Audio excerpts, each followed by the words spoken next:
बिहार को लेकर हम लोग विचार कर रहे हैं। ऐसा नहीं है, अभी मैं कह सकता हूं कि बिहार में लोगों की काफी उत्सुकता है। लोग चाहते हैं कि आजसू भी बिहार में आए, वहां की राजनीति में सक्रिय रहे।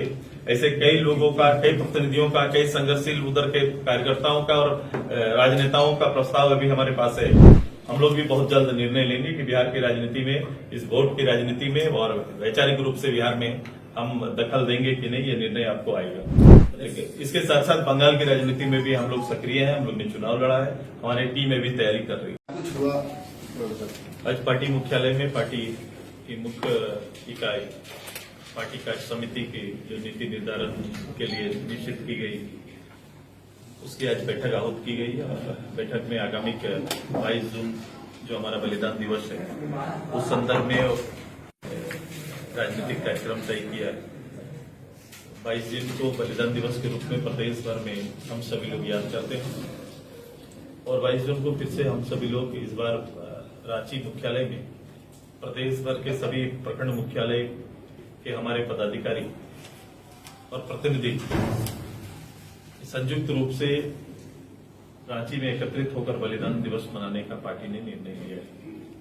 संगठन अपने बीते हुए काल को, पार्टी के इतिहास को और पार्टी के इस राज्य के बनिस्पत उनके संघर्ष और उनके योगदान को न केवल याद करेगा, बल्कि इस बात का मूल्यांकन भी हम सब मिलकर करेंगे कि वर्तमान परिप्रेक्ष्य में जो राज्य का गठन हुआ है और राज्य की सरकारें जिस मंशा के साथ काम कर रही है, क्या हमारा राज्य गठन के उद्देश्य की मंशा उसके साथ मैच करती है या मिसमैच? अगर ऐसा है तो जन सरोकार के प्रश्न हमेशा चुनौती बनकर खड़े और उन चुनौतियों पर सरकार अपने कमिटमेंट पर कहां खड़ी है, इसका भी एक बेसिक मूल्यांकन 6-8 महीना के बाद उस प्लेटफॉर्म के माध्यम से पार्टी को करने का एक अवसर भी। तो हम जहां पार्टी को अपने संघर्ष को और अपने इतिहास को याद दिलाएंगे, वहीं राज्य के अंदर आने वाले समय में पार्टी अपने भविष्य के कार्यक्रमों का संचालन कैसे करेगी, उसको भी हम लोग पटल पर रखने का काम करेंगे। ये बेसिक तैयारी हमारी है। इस बीच में पार्टी के सारे जिला मुख्यालय, प्रखंड मुख्यालय में पार्टी के वरीय पदाधिकारी का पहुंचेंगे, वहां पर जाएंगे, वहां बैठेंगे और इस 9-10 दिन के पूरे समय में आजसू के पूरे संघर्ष के इतिहास को रखने का काम करेंगे और हर जगह पर जहां पर चाहे प्रखंड या जिला में, उस जिले में संगठन के लिए या फिर इस राज्य के लिए संघर्षशील या जिन लोगों ने उस समय योगदान दिया है, उनका सम्मान करने का भी निश्चय पार्टी ने किया है। सर, आप संथाल भी जा रहे हैं, वहाँ क्या कार्यक्रम? वो एक गलत न्यूज है। संथाल जाने रहे, संथाल के पदाधिकारी यहाँ आ रहे हैं। देवघर जाने का था। वो अब हम क्या करें, आज के दौर ऐसे ही चलता है।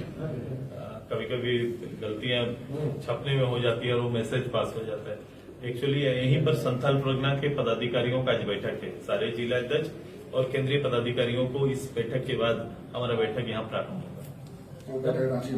रांची में ही। सुदेव जी, पेशा कानून को लेकर आजसू की क्या सोच है? कांग्रेस तो कह रही है कि देश का मॉडल होगा झारखंड का पेशा कानून। देखो, ये किसी एक जगह के लिए पैसा बनाए नहीं। पहले कांग्रेस की सोच पे बलिहारी है कि वो सब चीज को लाकर प्रदेश में और नए तरीके से प्रस्तुत करने की तैयारी करता है। बोलो, पैसा एक्ट बनाए, पूरे देश के लिए बनाए। वो कभी एक राज्य के लिए मॉडल नहीं हो सकता। वो एक्ट बनाए, उस कमेटी ने एक्ट बनाया है, वो देश के लिए लागू है। अभी ये कौन सा मॉडल आप नए तौर पे इस राज्य में, रांची में लाकर देश में देना चाहते हैं? ये कांग्रेस है, कुछ भी कर सकती है। सवाल ये है पैसा को लेकर कि इस सरकार ने उसके नियमावली अभी तक बनाने का जो कमिटमेंट किया था, वो भी अभी तक पूरा नहीं किया, ना लागू किया है।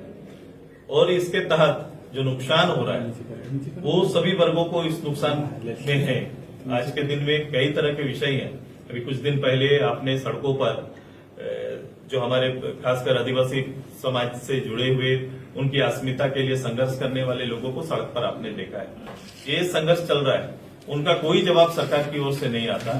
यही सरकार जब ऐसे निर्णय या इस तरह के कोई भी प्रयास कभी पूर्व में हुए तो सड़क पर उतरकर इसका विरोध करती थी। आज सरकार खुद लाठी, डंडा और गोली लेकर इसका नेतृत्व कर रही है। कहा जा रहा है कि इसका ड्राफ्ट तैयार हो रहा है, तो आजसू की तरफ से क्या कुछ सॉल्यूशन रहेगा इस ड्राफ्ट के लिए? देखो, ये ड्राफ्ट कब से कहा जा रहा है? 2 साल हो गए। पिछली गवर्नमेंट में जब गवर्नर साहब को हटा के खुद जब ये चेयरमैन बने, खुद मुख्यमंत्री वो उस पद के में आए और उसके बाद एक बैठक उन्होंने किया है, बाकी कोई बैठक में खुद मुख्यमंत्री शामिल नहीं। और तब से ड्राफ्ट बन रहा है और आज तक बन रहा है, या आने वाले कब तक बनेगा, ये इसकी तिथि अभी तय नहीं हुई। ड्राफ्ट क्या है, लोग क्या चाहते हैं, लोग की भावना क्या है? लोग की भावना है जो पेशा एक्ट जो बना है उसका संरक्षण सभी लोगों को मिले, उसके तहत जो कानून है उसका संरक्षण सभी ग्राम सभा से लेकर सारे जो अधिकृत जो इकाई है वहां उनको मिलना चाहिए। एक ड्राफ्ट कल ग्रामीण विकास विभाग की ओर से दिया गया था कार्यशाला में, उसमें जो 14 नंबर पॉइंट था कि ग्राम सभाओं में शराब की बिक्री नहीं होगी। वहीं सरकार ने अभी जो नया नियम लागू किया है कि ग्राम सभाओं में शराब की दुकान खोली जाएगी, अभी नहीं तो पर ये हो गया कि अब तो मैं तो एक बार कहा था, मैं एक पॉलिटिकली कहा था, लेकिन ये झारखंड मुक्ति मोर्चा के नेतृत्व की यह सरकार गुरुजी की भावनाओं का सम्मान करती है कि नहीं, गुरुजी के आदर्शों पर चल रही है कि नहीं, बड़ा प्रश्न है। सरकार कायदे से खुद शराब बेचने की तैयारी कर रही है। पर ये लोग ने, मैं देखा हूं इस सरकार ने शिक्षा और शराब को हमेशा ये लोग बराबर रखते हैं और मुझे लगता है इस पे ज्यादा फोकस करते हैं। अभी जो घटनाएं आ रही है, जिस तरह से जांच और उसके दायरे बढ़े हैं, अब आने वाले समय में सारे निर्णयों के ऊपर कहीं न कहीं प्रश्न खड़े होंगे और इसका दायरा बढ़ेगा। सुरेश जी, जेटेड नियमावली को लेकर विस्तार चल रहा है, या कह सकते हैं हेमंत सरकार में भाषाई आंदोलन को फिर से हवा दी जा रही है? नहीं, ये इस तरह के जानबूझ के क्रिएट करते हैं कि जो जिलावार जिलावार जिन भाषाओं को तरजीह देना चाहिए था, कहीं ना कहीं अब खूंटी से मुंडारी भाषा को हटा दिया। अब बताओ, जो विभाग इसको देखता है, जो विभाग इसको संचालित करता है, ये कैसा अबुआ सरकार है जो अबुआ विषय को या अबुआ भाषा को संरक्षित और संरक्षण नहीं दे पा रहा है या उसका चयन नहीं कर पा रहे। ऐसे कई जिलों में त्रुटि है और जिला भाषा में कहीं ना कहीं फिर से ये परिस्थिति ये लोग उत्पन्न करना चाहते हैं कि लोग इस विषय को लेकर फिर से सड़क पर आए और सरकार 4 साल में क्या किए तो इसका समाधान किए कह के केवल आगे बढ़ना चाहती है। वो नियुक्ति प्रक्रिया को स्पष्ट रूप से जाने ही नहीं देना चाहती। वित्त मंत्री ने भी मुख्यमंत्री को खत लिखा है इस संदर्भ में और कहा है कि पलामू और गढ़वा में भोजपुरी को शामिल करें। लगभग सभी क्षेत्र में विविधता का प्रदेश है ये हमारा, ये इसलिए इसकी भाषाएं जितनी है, जितने रीजनल भाषाएं हैं, उनको जिला में और मुख्यालय में जगह मिलनी चाहिए। यही तो है। दादा, 11 साल हो गए मोदी जी के नेतृत्व में, आप एनडीए की पार्टी है, हिस्सा है, कैसे देख रहे हैं पूरे कार्यकाल पर? एक विकास का दौर प्रारंभ हुआ 2014 से और आज हम 11 साल के बाद आदरणीय प्रधानमंत्री जी के नेतृत्व में जो हमारे विकसित भारत की कल्पनाओं को पूरा करने की ओर आगे बढ़ रहे हैं और इसके कई सफल उदाहरण आपको देखने को मिलेंगे। इस परिस्थिति में जब कोविड जैसा इतना बड़ा संक्रमण पूरे विश्व को प्रभावित किया, उसके बावजूद फिर से उठ खड़ा होना, फिर चलना और फिर से विकास के पथ पर जाकर अपने रेशियो को कंप्लीट करना, विकास के दर को पूरा करना, या विकसित और संकल्पित एक हमारा माइंडसेट है जहां पर यह सरकार काम कर रही है।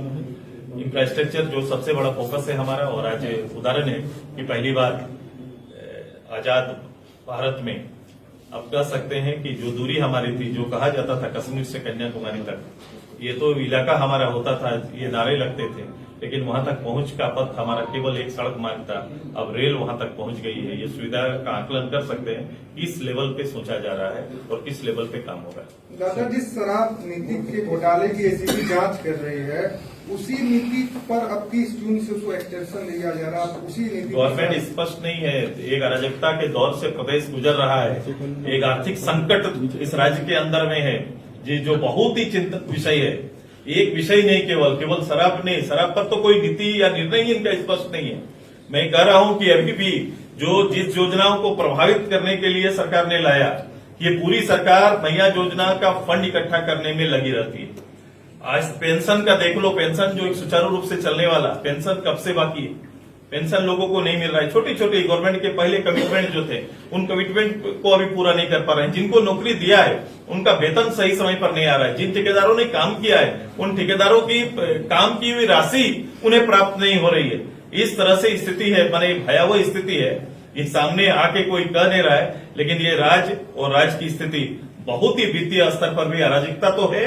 अराजकता का ने इस राज्य को वित्तीय घाटे की ओर, बड़ा एक प्रॉब्लम की ओर ले जा रहा है। एसीबी जिस तरीके से जांच कर रही है, आपको लग रहा है कि वो सक्षम है या कोई और एजेंसी का इन्वॉल्वमेंट होना चाहिए इसमें? नहीं, इसके लिए हम अधिकृत नहीं है, हम अधिकृत नहीं है। और जांच जो चल रही है, अगर उसमें कोई त्रुटि रहेगा, कोई कमी रह जाएगा, तो निश्चित रूप से हम लोग बात करेंगे। ठीक है।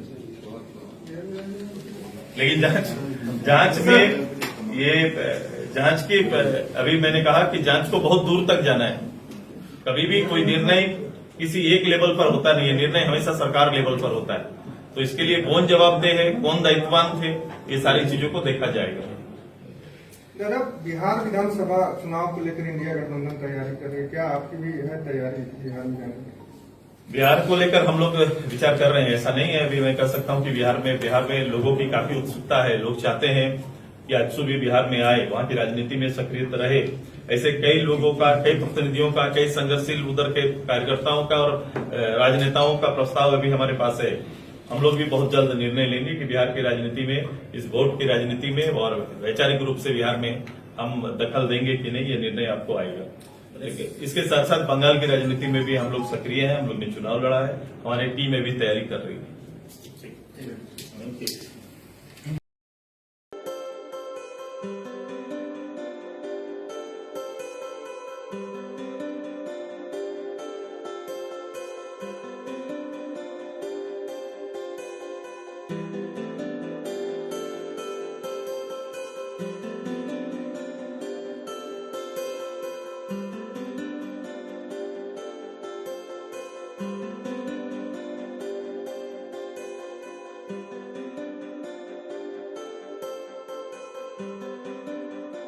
Thank you.